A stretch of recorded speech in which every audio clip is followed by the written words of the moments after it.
conceito de forense como serviço mais à tona, né? Tem que ficar mais claro. Para isso, a gente também precisa ter uma visão mais holística da coisa e tentar buscar aqui outras formas de armazenamento de informação ou que outros vestígios contidos nesse ambiente de nuvem pudessem contribuir com a gente. Bom, eu tinha os requisitos iniciais, né? Eu falei para vocês dos módulos ali que fazem a nuvem acontecer, mas sozinhos eles me dão um certo limite. Eu trouxe alguns módulos adicionais que pudessem também me trazer outros vestígios para a minha investigação. Então, além do Horizon, eu trouxe aqui o HIT. O HIT é o orquestrador da nuvem propriamente dito. É o cara que tem seus scripts, se conectam nas APIs de todos os demais módulos para receber os comandos do Horizon e fazer a coisa acontecer nos demais módulos. Então, esse cara, como ele executa rotinas, será que essas rotinas não são registradas? Será que elas não são logadas? Pois é, precisei expandir. O Nova eu falei para vocês que é o cara que concebe o ambiente, é o cara que determina recurso de disco, de memória, de CPU, etc. Mas ele pode consumir, tanto a nível de serviço quanto a nível de aplicação, informações que estão em áreas de armazenamento, áreas de storage. Então eu trouxe 3 módulos. O primeiro deles, o Manila, ele fala de sistema de arquivos compartilhados. O Cinder, ele está falando de storage de bloco. E o Switch é o storage de objetos. Tudo aqui a gente está falando de storage, armazenamento de informação. Então esses caras, eles de certa forma guardam informação sobre o que aconteceu na minha nuvem. Aliás, que os meus recursos de nuvem, né, fizeram uso deles. Por fim, o Neutron. Eu falei para vocês, mostrei ali no estudo de caso que ele tinha um balanceador. E esse balanceador fez com que o fraudador ele tivesse um escopo limitado. Ele comprometeu apenas uma das minhas vendas. Então eu preciso saber também das informações lá do balanceador de carga que sejam úteis ou que contribuam para o meu processo de investigação. E aí eu trouxe o Octavia aqui também. Bom, de uma certa forma, como é que a gente faz todo esse emaranhado de coisas ali acontecer? Pegando o nosso estudo de caso, e aí simplificado aqui, o nosso fornecedor do site de compras lá na internet, que acessou, que comprometeu alguma das nossas VMs, a gente precisou agora expandir todos aqueles módulos para esse conceito aqui e trazer para a nossa etapa de aquisição de evidências. Né? Então, como o trabalho inicial aqui ia ser feito, e aí botando a mão na prática mesmo, a gente teve que expandir os logs de 2 ferramentas, ou de 2 módulos, o Octavio e o Neutron. Esses caras têm informação da rede e de tudo que aconteceu naquela fraude que possam contribuir para toda uma inteligência minha aqui baseada em scripts, que por sua vez se integra lá na console do administrador da nuvem e no cara de orquestração e consiga correlacionar tudo isso e cuspir para o investigador. Bom, a expansão de logs, você sabe que não é nada complexo, tem que baixar um nível aqui, a gente está falando de daemon, a gente está falando de entender a estrutura de logs que esses caras já dão por padrão e que outras informações eu agrego ou eu expando de fato o log. Quando esses logs me derem alguma informação adicional, ele sim é que vai startar o meu conjunto de scripts para que a sazonalidade não acabe com o meu negócio aqui.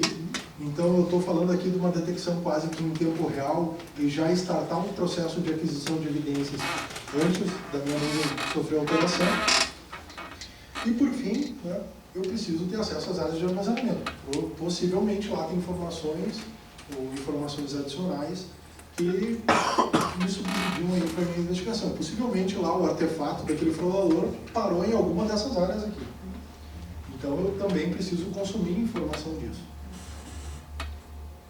Gente, esse arquivo, esse trabalho aqui foi concebido em 2018, né?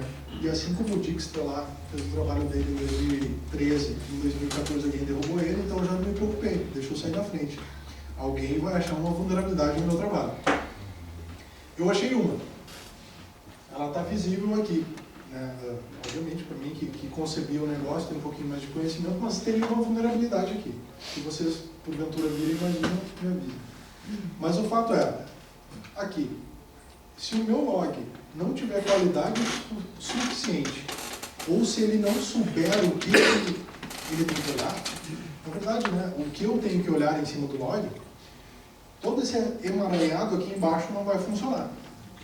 Eu estou falando aqui de um sistema, ou de um conceito muito parecido com o CIEM. Vocês já ouviram falar de CIEM? CIEM é um sistema que recebe logs de um monte de sistemas quaisquer, e ele padroniza isso, e com base em regras que eu crio, ele correlaciona esses logs, esses eventos, e me dá determinados alertas. E aí eu passo a olhar esses alertas, ver o que aqueles logs querem me dizer. Então, de certa forma, a minha inteligência de scripts teve que, com base em regras, olhar para esses logs e ver se aconteceu algum tipo de fraude. E aí sim, ele starta um processo aqui embaixo também, né, e me trazendo todos os logs com os objetos e com os registros que rodam aqui no meio de orquestração. Aí eu tenho todas as evidências possíveis. Mas, se as minhas regras não viram a fraude, nada disso acontece. Então eu preciso, de certa forma, também dar liberdade para o administrador da nuvem fazer quando ele bem entende. E aí, não adianta. Lá na interface do Horizon, o administrador da nuvem tem que ter o botãozinho lá em que ele diz assim, quero fazer aquisição de evidência. Clica lá e o Horizon interage nesse conjunto de scripts aqui e faz todas as aquisições necessárias para a minha investigação antes da minha nuvem acontecer. Obviamente, se o administrador perceber ou se ele tiver a intenção disso. Então, de certa forma, não existe, né, sistema 100% seguro.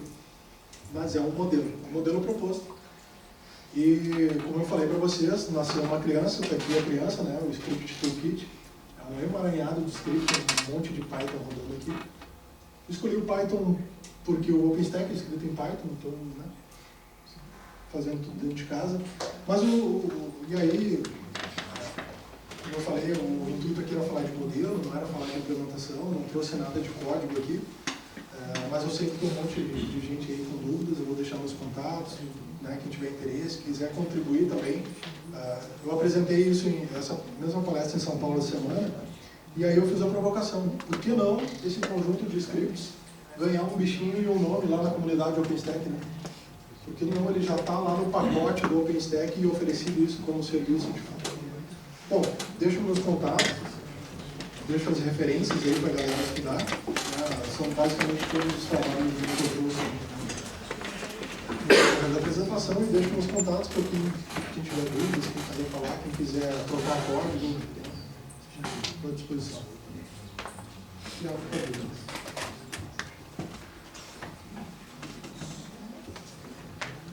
O Horizon é a mesma ferramenta que o cliente usa ou é só o administrador da nuvem que usa? É o administrador da nuvem.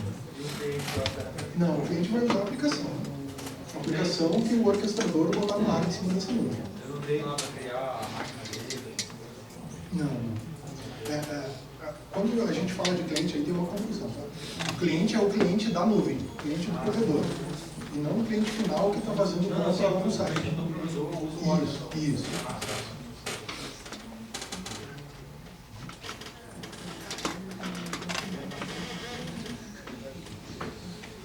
Quando eu estava fazendo essa palestra lá em São Paulo, a expressão da galera era muito parecida com a minha, assim, o pessoal ficou meio chocado no negócio, ou achou de outro mundo. Não, também não é de outro mundo.